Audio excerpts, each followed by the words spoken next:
कादम्बरी कुएं की दीवार को टटोलने लगी। एक जगह से चौकोर पत्थर जरा सा बाहर निकला हुआ था।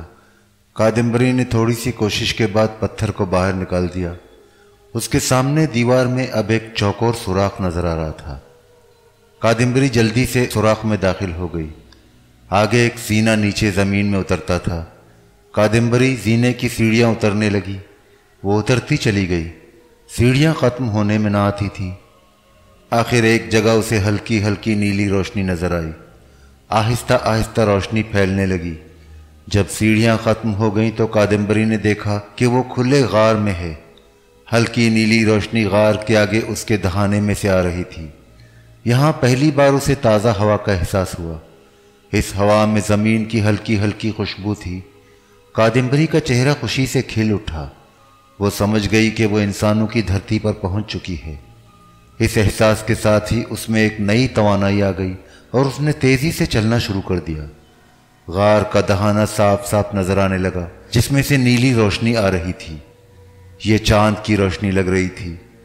कादम्बरी गार के दहाने से बाहर निकली तो उसने देखा कि वो खुले आसमान के नीचे खड़ी है। आसमान पर चांद चमक रहा है। चारों तरफ चांदनी फैली हुई है। उसके करीब ही कहीं कहीं दरख्तों के झुंड नजर आ रहे थे।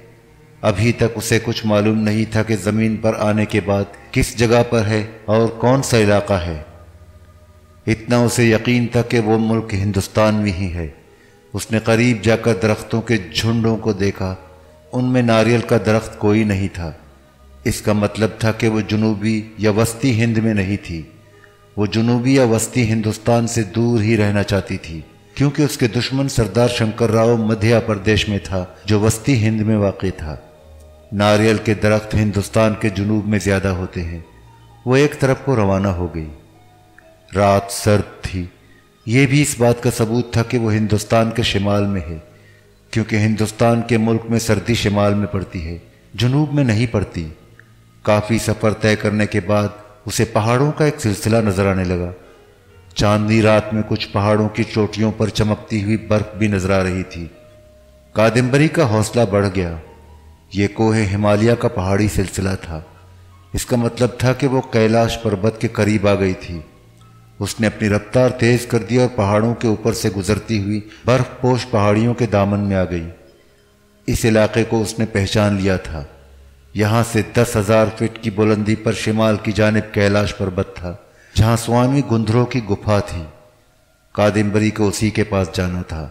शहरियार के पत्थर के सांप के दोनों टुकड़े कादम्बरी के पास महफूज थे। ऊपर शिमाल में 10,000 फीट की बुलंदी पर पहुंचने के बाद वो कैलाश पर्वत की बर्फपोश चोटियों के दरमियान में से गुजरती हुई स्वामी गुंधरों के गार वाली गुफा में आ गई। उस वक्त स्वामी जी रात के वक्त ध्यान में मशगूल थे। कादम्बरी एक तरफ होकर सर झुकाकर बैठ गई। काफ़ी देर के बाद स्वामी जी ने आंखें खोलकर कादम्बरी को देखा और बोले, कैसे आना हुआ कादम्बरी? तुम जिस सफ़र पर निकली थी, क्या उसमें कामयाब होकर आई हो? कादम्बरी ने हाथ जोड़कर नमस्कार किया और बोली, स्वामी जी, आप तो सब हाल जानते हैं। मैं आधी कामयाब और आधी नाकामयाब होकर आई हूँ। कांता ने तुम्हारी मदद नहीं की? स्वामी जी ने पूछा। कादम्बरी ने कहा, उसने मेरे लिए बहुत कुछ किया था महाराज, बल्कि अगर वो ना होती तो मैं शायद इस सफ़र से कभी जिंदा वापस ना आ सकती थी। फिर क्या हुआ है? स्वामी ने पूछा। कादम्बरी ने स्वामी गुंधरों को वो सब हालात बता दिए जो उसके साथ आकाश के त्रिलोक की भूतों और चुड़ैलों की दुनिया में गुजरे थे। स्वामी जी कहने लगे, कहाँ हैं सांप के टुकड़े? कादम्बरी ने पत्थर के सांप के दोनों टुकड़े स्वामी जी को पेश कर दिए। उन्होंने दोनों टुकड़ों को अपने हाथों में ले लिया और उन्हें गौर से देखने लगे। कादम्बरी ने कहा, स्वामी महाराज, जब पत्थर का सांप साबित हालत में था कि मुझे इसमें से शहरियार की सूरत नजर आती थी। 2 टुकड़े होने के बाद इनमें से शहरियार की सूरत भी गायब हो गई है। स्वामी जी ने कहा, कादम्बरी, ये अच्छा नहीं हुआ। लगता है कि देवता अभी तुम्हारा और ज्यादा इम्तिहान लेना चाहते हैं। कादम्बरी ने हाथ जोड़कर कहा, महाराज, मैं समझी नहीं। शहरियार जिंदा तो है ना? स्वामी जी ने कहा, शहरियार जिंदा है, मगर वो बड़ी मुश्किल में है। कादम्बरी परेशान हो गई। उसने पूछा, महाराज वो कहाँ है, किस हालत में है? स्वामी गुंधरों ने आंखें बंद कर ली। कुछ देर तक आंखें बंद रखीं, फिर आंखें खोलकर कादम्बरी पर निगाह डाली और कहा, अभी ये मालूम करने का वक्त नहीं है कि शहरयार कहाँ है और किस हाल में है। सबसे पहले शहरयार के पत्थर के सांप के टुकड़ों को जोड़ना होगा। इन टुकड़ों का जुड़ना बहुत जरूरी है। मगर ये कैसे जुड़ेंगे स्वामी महाराज? कादम्बरी ने पूछा। स्वामी गुंधरो कहने लगा, कैलाश पर्वत में यहां से ऊपर 3 पहाड़ियां हैं जिनको 3 बहनों वाली पहाड़ियां कहते हैं। उनके दरमियान वादी में शिव जी का मंदिर है। इस मंदिर में एक तालाब है। पत्थर के सांप के दोनों टुकड़ों को तुम एक कपड़े में बांधकर उस तालाब में डाल देना। 7 दिन तक पत्थर के सांप के ये दोनों टुकड़े तालाब में डूबे रहेंगे। 8वें दिन आधी रात को तुम उन्हें तालाब से निकालोगी तो दोनों टुकड़े जुड़े हुए होंगे। तुम इन जुड़े हुए टुकड़ों को मेरे पास लेकर आना। फिर मैं तुम्हें बताऊंगा कि शहरयार तुम्हें कहाँ मिलेगा और किस हाल में मिलेगा। कादम्बरी ने कहा, स्वामी महाराज क्या ये 7 दिन मैं शिव जी के मंदिर में ही रहूंगी? हाँ, स्वामी जी ने कहा, ये 7 दिन तुम्हें शिव जी के मंदिर में रहकर पूजा पाठ करते हुए गुजारने होंगे। ऐसा ही होगा महाराज। कादम्बरी ने स्वामी जी से शहरयार के पत्थर के सांप के दोनों टुकड़े लेकर एक रूमाल में बांधे और 3 बहनों वाली पहाड़ियों की तरफ चल दी। 3 बहनों वाली पहाड़ियों के दामन में एक मंदिर था। इस मंदिर में एक तालाब था। कादम्बरी ने शहरयार के सांप के टुकड़े पोटली में बांधकर अपनी साड़ी में छुपाए हुए थे। ये सर्द बर्फानी पहाड़ी इलाका था। मंदिर का दरवाजा बंद था। आसपास कोई इंसान नहीं था। कादम्बरी तालाब के किनारे आकर बैठ गई। फिर उसने पोटली में से पत्थर के सांप के दोनों टुकड़े निकाले और उन्हें आहिस्ता से तालाब में डाल दिया। दोनों टुकड़े तालाब की तह में जाकर बैठ गए। कादम्बरी वहां से मंदिर में चली गई। उसने मंदिर के बूढ़े पुजारी से कहा कि उसने एक मन्नत मानी थी जिसके लिए वो मंदिर में रहकर 7 दिन भगवान शिव की पूजा करना चाहती है। पुजारी ने उसे एक कोठरी दे दी। दूसरी तरफ कुंडली जादूगरनी नरगिनी मूर्ति के गार में मुर्दों को जिंदा करने का अपना चिल्ला पूरा कर रही थी। जब उसका चिल्ला पूरा हो गया तो निर्गिनी माता की मूर्ति के सामने हाथ जोड़कर खड़ी हो गई और कहने लगी, माता देवी, मैंने अपना चिल्ला पूरा कर लिया है। अब मैं अपने स्थान पर जाती हूं, मुझे अपना आशीर्वाद दो। निर्गिनी मूर्ति बोली, कुंडली, तूने चिल्ला तो पूरा कर लिया है और मुर्दों को जिंदा करने की ताकत भी हासिल कर ली है, लेकिन एक बात याद रखना, तू सिर्फ गैर मुस्लिमों के मुर्दों को जिंदा कर सकेगी। किसी एक खुदा को मानने वाले मुसलमानों की मैयत को दोबारा जिंदा करने की गलती मत करना। तुम उसे जिंदा नहीं कर सकोगी, लेकिन उल्टा खुद किसी अजाब में फंस जाओगी। कुंडली जादूगरनी कहने लगी, माता देवी, मैं जानती हूं कि एक खुदा को मानने वाले मुसलमान पर मेरा जादू नहीं चलता। मैं उनसे दूर ही रहती हूं। मैं ऐसी गलती नहीं करूंगी। निर्गिनी माता कहने लगी, मैं तुम्हें एक और बात बताना चाहती हूं जिसका तुम्हें इल्म नहीं है। तुम्हें मौत की नींद सुलाने वाला शहरयार त्रिलोक में नागनी मूर्ति की कैद से फरार होकर हिंदुस्तान की धरती पर पहुंच चुका है। यह सुनना था कि कुंडली जादूगरनी का रंग उड़ गया। कहने लगी, माता, ये कैसे हुआ? निर्गिनी माता ने कहा, कैसे हुआ ये मुझे मालूम नहीं, लेकिन ऐसा हो गया है। शहरयार आकाश से फरार होकर यहां आ चुका है। अब तेरी जान खतरे में है। उसका हैवला किसी भी जगह किसी भी वक्त नमूदार होकर तुम्हें दोबारा मौत के मुंह में धकेल सकता है। तुम्हें उससे खबरदार रहना होगा। कुंडली जादूगरनी ने मुर्दा आवाज में कहा, मैं चौकन्नी रहूंगी। जादूगरनी कुंडली ने यह कह तो दिया था, मगर अंदर से वो सख्त खौफजदा हो गई थी, क्योंकि वो जानती थी कि शहरयार के दिल में ईमानी शमा रोशन है। एक तो उस पर तिलिस्म और आसेब का असर नहीं हो सकता, दूसरे उसके हाथ में उसकी मौत है और वो किसी वक्त अचानक नमूदार होकर कुंडली के सीने में हाथ डालकर उसके दिल की धड़कन साकित करके उसे मौत के घाट उतार सकता है। वो सोचने लगी कि शहरयार को कैसे रास्ते से हमेशा के लिए हटाया जा सकता है। इस दफा वो उसे किसी ऐसी जगह फेंक देना चाहती थी जहां से वो अपनी जिंदगी में कभी बाहर न निकल सके। उसने हाथ बांधकर निर्गुणी देवी से इल्तिजा की, देवी, मुझे कोई ऐसा तरीका बताओ कि मैं अपने दुश्मन शहरयार से हमेशा के लिए निजात हासिल कर सकूं। निर्गुणी मूर्ति ने कहा, अगर शहरयार के सीने में उसकी ईमानी ताकत सोई हुई होती तो सब कुछ हो सकता है, लेकिन ऐसी बात नहीं है। उसकी ईमानी ताकत बेदार है। तुम्हारे काले जादू का उस पर थोड़ी देर के लिए तो असर हो सकता है, लेकिन तुम्हारा कोई जादू, कोई टोना शहरयार को हलाक नहीं कर सकता। फिर मैं क्या कहूं माता? कुंदली ने मायूसी के लहजे में पूछा। शहरयार तो मौत की तलवार बनकर हमेशा मेरे सर पर लटकता रहेगा। निर्गुणी मूर्ति चुप हो गई, फिर कहने लगी, यहां से पश्चिम की तरफ दरियाए कृष्णा के किनारे एक शमशान घाट है, जहां लावारिस मुर्दे चिता पर जलाए जाते हैं। इस शमशान घाट के करीब ही नानावती की हवेली है।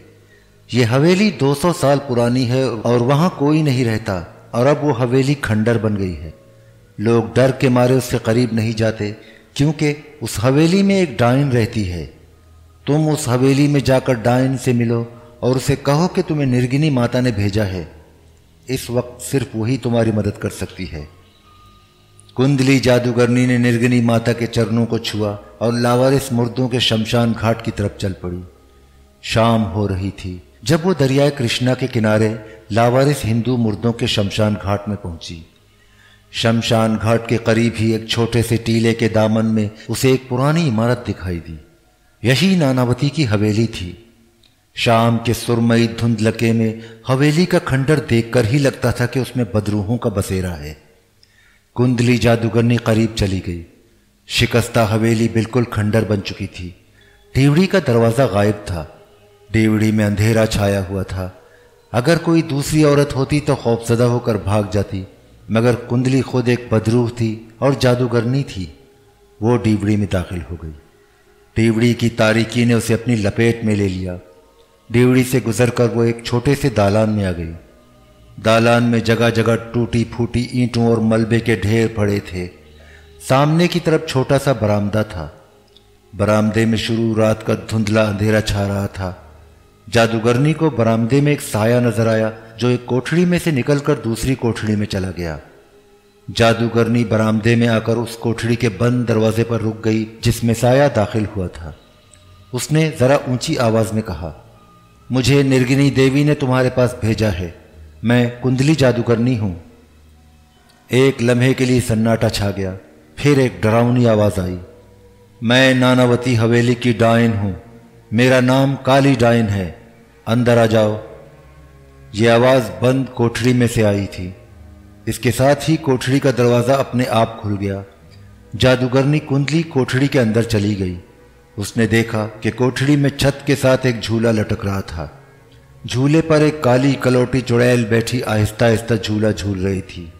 उसका रंग स्याह था, आंखें लाल अंगारा थी, सर के बाल नीचे तक लटक रहे थे, उंगलियों के नाखून झुर्रियों की तरह बाहर को निकले हुए थे, उसके पांव उल्टे थे।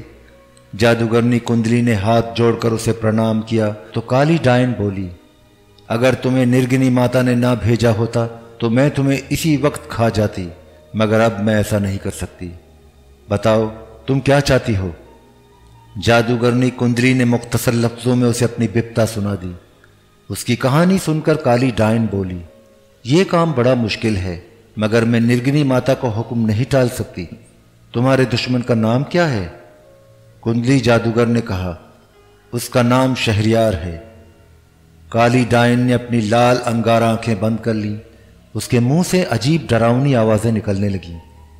थोड़ी देर के बाद उसने आंखें खोली और बोली, कुंडली, तुम्हारा दुश्मन इस वक्त कैलाश पर्वत के शिव मंदिर के तालाब में है। वो पत्थर के सांप की शक्ल में है। उसके 2 टुकड़े हो चुके हैं। अगर तुम उन टुकड़ों को मेरे पास ला सकती हो तो तुम्हारा काम हो जाएगा। कुंडली जादूगरनी बोली, मैं जरूर उन टुकड़ों को लेकर आऊंगी। मैं अभी वहां जाती हूं। कुंडली जादूगरनी ने काली डायन को हाथ जोड़कर प्रणाम किया और वहां से निकल गई।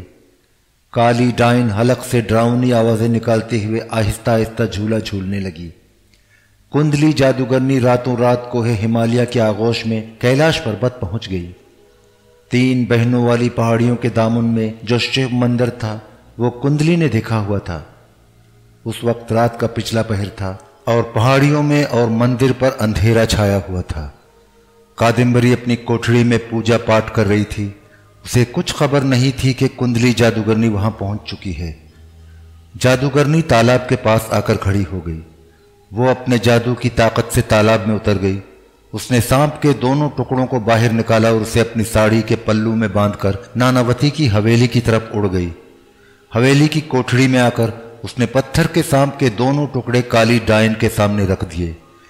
काली डायन ने उन टुकड़ों को गौर से देखा, फिर उन्हें अपने नोकीले नाखूनों वाले हाथ लगाकर छुआ और जल्दी से हाथ पीछे कर लिया। कहने लगी, इसके अंदर तुम्हारा दुश्मन बेहोशी की हालत में मौजूद है, मगर उसके सीने में ईमान की ताकत अभी जिंदा है। जादूगरनी ने कहा, काली देवी, भगवान के लिए मुझे मेरे इस दुश्मन से किसी तरह छुटकारा दिलाओ। जब तक ये जिंदा है मैं चैन से नहीं रह सकती। काली डायन बोली, ये एक खुदा को मानने वाला मुसलमान है और इसकी ईमानी ताकत ने अभी तक इसका साथ नहीं छोड़ा। मैं उसे जान से नहीं मार सकती, ये मेरे इख्तियार में नहीं है। फिर मेरा क्या होगा देवी? जादूगरनी ने आजिजी के साथ कहा। काली डायन बोली, मैं निर्गिनी का हुक्म नहीं टाल सकती, उसके हुक्म की मुझे पालना करनी ही होगी। जब तक इसके अंदर की ईमानी ताकत उससे अलग नहीं की जाती, मेरे और तुम्हारे किसी जादू टोने का इस पर असर नहीं होगा।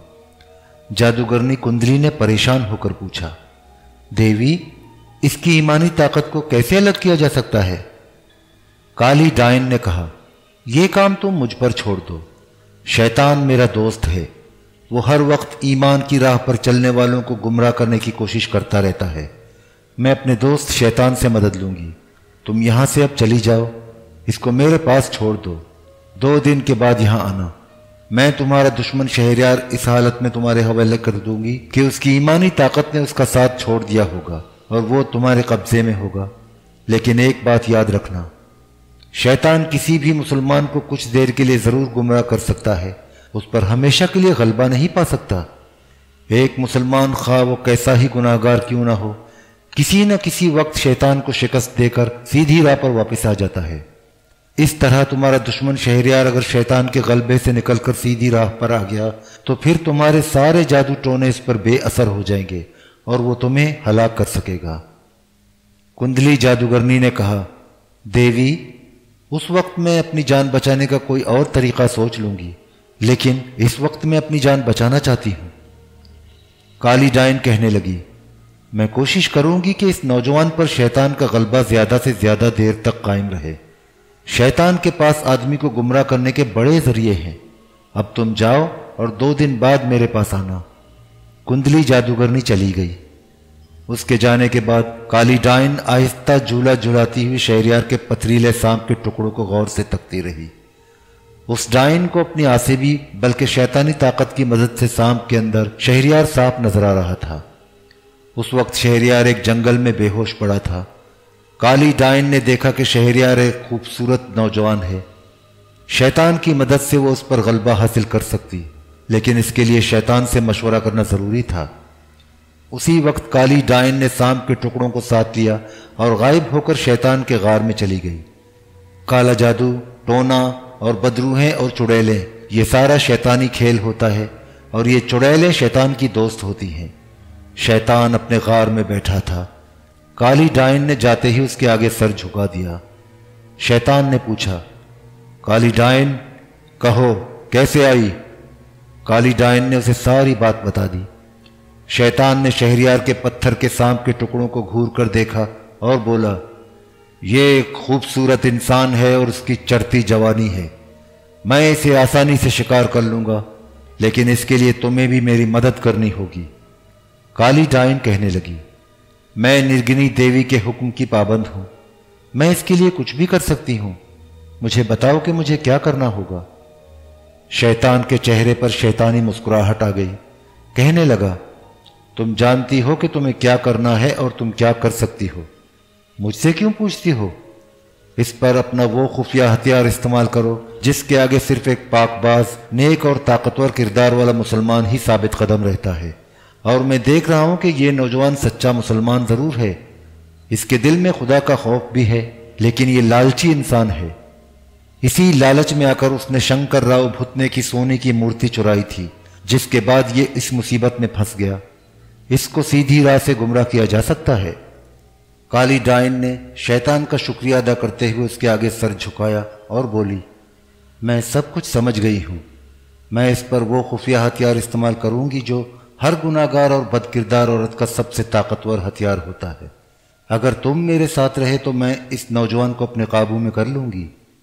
शैतान बोला, मैं तुम्हारे साथ हूं, लेकिन एक बात मैं फिर कहूंगा, मैं शैतान हूं, मेरे पास बड़ी ताकत है, मगर मेरी ताकत का वार खुदा के नेक, पारसा और बुलंद किरदार बंदों पर नहीं चलता, और मेरी 1000 कोशिश के बावजूद खुदा के नेक बंदों का ईमान नहीं डगमगाता। अगर ये नौजवान सीधी राह पर साबित कदम रहा तो मेरे और तुम्हारे सारे हरबे नाकाम हो जाएंगे। इस नौजवान को सीधी राह से भटकाने के लिए तुम्हें अपने हर हथियार का वार करना होगा। काली डायन बोली, मैं ऐसा ही करूंगी। काली डायन शहरयार के पत्थर के दोनों टुकड़ों को लेकर अपनी हवेली में वापस आ गई। काली डायन एक डायन थी और अब शैतान भी अपनी बदी की सारी ताकत के साथ उसके साथ शामिल हो गया था। बदी और बुराई के मैदान में वो बेधड़क मनमानी कर सकती थी, और फिर उसे निर्गिनी देवी का हुक्म भी था कि जादूगरनी कुंडली की मदद करो और वो जिस मुश्किल में फंसी हुई है उसमें से उसे निकालो। निर्गिनी देवी इस इलाके की डायनों की सबसे बड़ी देवी थी। काली डायन उसके हुक्म को टालकर उसकी दुश्मनी मोल नहीं ले सकती थी। इन सब के अलावा काली डायन की बदी की ताकत के लिए यह एक चैलेंज भी था, और उसने उस चैलेंज को कबूल किया था, और वो इसमें हारना अपनी और अपनी डायनों की दुनिया की तौहीन समझती थी। काली डायन के पास सिर्फ 2 दिन थे। उसने अपनी बदी की ताकतों के गुरूर और घुमंड में जादूगरनी कुंडली को 2 दिनों में यह काम पूरा करने के लिए कह दिया था। काली डायन ने शहरयार के दोनों टुकड़ों को अपनी कोठरी में जमीन के अंदर दबा दिया और खुद कालिका देवी की पहाड़ियों में सबसे बड़ी डायन के मंदिर में आ गई। ये मंदिर पहाड़ियों के अंदर बना हुआ था। इस मंदिर में एक तालाब था जिसके अंदर एक डायन मगरमच्छनी के रूप में रहती थी। काली डायन मंदिर में जाकर उस तालाब में उतर गई। जैसे ही वो तालाब में उतरी, तालाब का पानी नसवारी रंग का हो गया और उसमें से बुलबुले उठने लगे। डायन मगरमच्छनी फौरन तालाब की सतह पर आ गई। उसने काली डायन को देखा तो काली डायन ने हाथ बांधकर उससे प्रणाम किया और बोली, डायन देवी, तुम खूब जानती हो कि मैं किस लिए तुम्हारे पास आई हूं। डायन मगरमच्छनी ने कहा, मैं सब जानती हूं कि तुम क्यों आई हो। काली डायन ने सर झुका दिया, बोली, डायन देवी, मुझे दुनिया की तमाम बदकार औरतों से भी ज्यादा बदकार बना दे और मेरे अंदर बुराई की ऐसी ताकत भर दे कि पाकबाज से पाकबाज और बड़े से बड़े आकाश का देवता भी मेरी जुल्फों का गुलाम हो जाए और मेरे इशारों पर चले। डायन मगरमच्छनी के मुंह से चिंगारियों की एक फुहार निकलकर काली डायन के जिस्म पर गिरी। काली डायन ने चिंगारियों की फुहार को अपने जिस्म पर मलना शुरू कर दिया, जैसे नहा रही हो। जब चिंगारियां उसके सारे जिस्म में जज्ब हो गईं, तो डायन मगरमच्छनी ने कहा, काली डायन, मैंने तेरे जिस्म में अपनी चिंगारियां भर दी हैं। अब तू आकाश के सबसे पवित्र देवता के जज्बात में भी आग लगाकर उसकी 100 साल की तपस्या और रियाजत को जलाकर राख कर सकती है। काली डायन यही चाहती थी। उसने डायन मगरमच्छनी को प्रणाम किया और तालाब से निकलकर गायब हो गई। वहां से वो वापस अपनी हवेली में आ गई। उसने जमीन में दबाए हुए शहरयार के सांप के टुकड़ों को निकालकर एक थाली में रख दिया।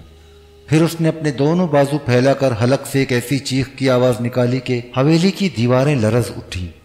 इसके साथ ही वहां कोठरी के अंदर ही एक आलीशान ख्वाबगाह का मंजर पैदा हो गया।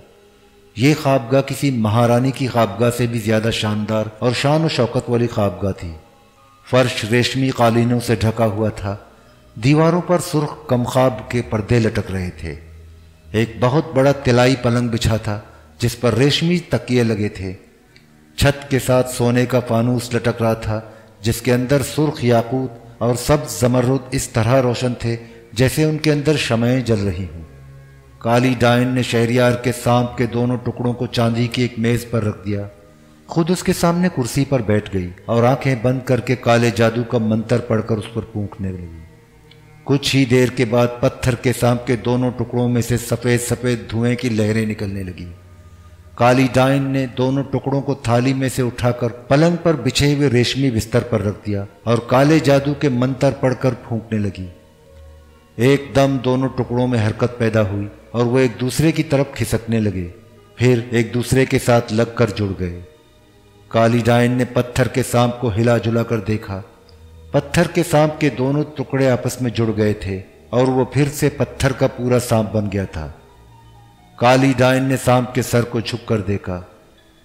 उसने देखा कि शहरयार इसी तरह जंगल में बेहोश पड़ा था। काली डाइन पलंग पर बैठे बैठे धुएं की एक लकीर में बदल गई। फिर धुएं की ये लकीर सांप के सर में जज्ब हो गई और काली डाइन उस जंगल में पहुंच गई जहां शहरयार बेहोश पड़ा था। काली डाइन उस वक्त डाइन की शक्ल में नहीं थी, बल्कि उसने महारानियों वाला जर्क बर्क कीमती लिबास पहन रखा था और घोड़े पर सवार थी। वो घोड़े को चलाती जंगल में उस जगह पर आ गई जहां झाड़ियों में शहरयार बेहोश पड़ा था। काली डाइन की शक्ल अब डायनों जैसी डरावनी नहीं रही थी, बल्कि वो एक नाजुक अंदाम गोरे रंग की हसीन और जमील महारानी थी, जिसके सर पर हीरे जवाहरात का ताज था और बाजुओं पर जड़ाऊ बाजूबंद और गले में कीमती मोतियों और हीरों के हार थे। शहरयार झाड़ियों में बेहोश पड़ा था। काली डाइन, जो अब हसीन और जमील महारानी के रूप में थी, घोड़े से उतरकर शहरयार के पास आई। उसने उसका बेहोश सर अपने जानों पर रखा और एक हाथ बाहर को निकाला।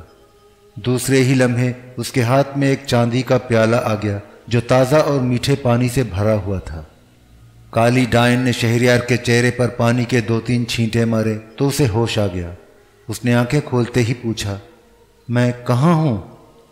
काली डाइन महारानी ने मुस्कुराते हुए कहा, ऐ खूबसूरत नौजवान, मैं महारानी लीलावती हूँ और तुम मेरी रियासत मगध में हो। तुम कौन हो और यहाँ कैसे बेहोश हो गए? शहरयार उस वक्त अपनी असली इंसानी शक्ल में था और उस पर से मनहूस शंकरराव, जादूगरनी कुंडली और सबसे आखिर में रोती हुई मूर्ति नागनी देवी के काले जादू का असर बिल्कुल खत्म हो चुका था। उसकी याददाश्त भी वापस आ चुकी थी। उसे सब कुछ याद आ गया था कि कैसे वो झेलम की पहाड़ियों में अपने दोस्त हैदर के पास मंदिर देखने गया था और फिर किस तरह वहां के कदीम आसेबी मंदिर में रात को चला गया, जहां उसने करीहुल मंजर शंकर राव की भूतों की मंडली में कादम्बरी रक्कासा को रक्स करते देखा था और फिर किस तरह उसने उसी मंदिर से शंकर राव की सोने की मूर्ति चुराकर बेच डाली थी और फिर किस तरह उस करीहुल मंजर भुतने ने शहरयार को अपने काले जादू में जकड़कर उसे एक ऐसी मुसीबत में मुब्तला कर दिया था जिसमें वह अभी तक फंसा हुआ था। लेकिन जब शहरयार ने अपने सामने एक हसीन औरत को जो इंसान ही लगती थी देखा और ये भी महसूस किया कि उसकी याददाश्त वापस आ चुकी है और वो इंसानों की ज़मीन पर है, तो उसे यकीन सा होने लगा कि उसकी मुसीबत के दिन ख़त्म हो गए हैं। वो महारानी लीलावती को अपने मनहूस माजी के बारे में कुछ नहीं बताना चाहता था। वो जानता था कि महारानी को यकीन नहीं आएगा, चुनाचे उसने उठकर बैठते हुए कहा, मैं अपने दोस्त के साथ जंगल की सैर करने आया था। अचानक एक जगह शेर सामने आ गया। हम दोनों घबरा कर भागे तो मेरा दोस्त दूसरी तरफ और मैं इस तरफ निकल आया और यहाँ एक पत्थर से ठोकर खाकर गिरा और बेहोश हो गया। डाइन महारानी ने कहा, तुम पर इस हादसे का बहुत ज्यादा असर है। मेरे साथ मेरे महल में चलकर कुछ देर आराम करो, उसके बाद बेशक अपने घर चले जाना। काली डाइन महारानी ने कुछ ऐसे प्यार भरे लहजे में ये बात कही और फिर अपना नाजुक हाथ शहरयार की तरफ बढ़ाया कि शहरयार इनकार ना कर सका। वो उठ खड़ा हुआ। ये तो शहरयार को मालूम हो गया था कि अभी तक वो हिंदुस्तान में ही है, लेकिन अब वो ये मालूम करना चाहता था कि ये कौन सा इलाका है, ताकि वो ये तय कर सके कि वहाँ से वो अपने वतन पाकिस्तान किस तरफ से जा सकता है। अब वो बहुत जल्द इस मनहूस जगह से निकलकर अपने पाक वतन पाकिस्तान चले जाना चाहता था। उसने काली डाइन महारानी से पूछा, ये मध्य प्रदेश का इलाका ही है ना? काली डाइन बोली, नहीं, ये राजस्थान का इलाका है। मैं इस इलाके की एक छोटी सी रियासत की महारानी हूँ। तुम फिक्र मत करो, मेरे महल में चलकर आराम करो, फिर तुम जहाँ जाना चाहोगे मेरे आदमी तुम्हें वहाँ पहुँचा देंगे। वो दोनों पैदल चल रहे थे। घोड़े की बाग महारानी के हाथ में थी और घोड़ा भी कदम कदम उनके साथ चल रहा था। काली डाइन ने शहरयार पर अपने गुनाह आलूद जाल फेंकने शुरू कर दिए थे। चलते चलते उसने 2-3 बार शहरयार की तरफ बड़ी मोहब्बत भरी नज़रों से देखा था, फिर वो रुक गई और बोली, मेरा महल यहाँ से दूर है, हम पैदल वहाँ तक पहुँचते पहुँचते थक जाएंगे, अगर तुम भी मेरे साथ घोड़े पर बैठ जाओ। शहरयार ने जल्दी से कहा, नहीं नहीं महारानी जी, आप घोड़े पर बैठ जाएं, मैं पैदल ही चलूँगा। काली डायन महारानी ने शहरयार का हाथ पकड़कर बड़ी मोहब्बत से दबाते हुए कहा, यह कैसे हो सकता है कि मैं घोड़े पर बैठूं और तुम पैदल चलो? तुम हमारे मेहमान हो, तुम भी मेरे साथ घोड़े पर बैठोगे, आओ। इंसानी शक्ल में आते ही नौजवान शहरयार के तमाम कमज़ोर और ताकतवर दोनों किस्म के जज्बात बेदार हो गए थे।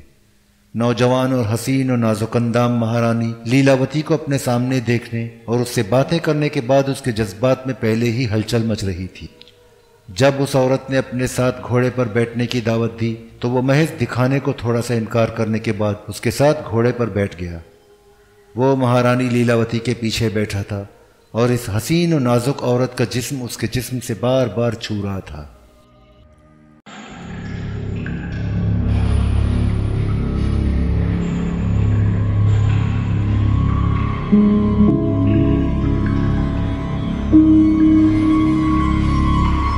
Mm-hmm.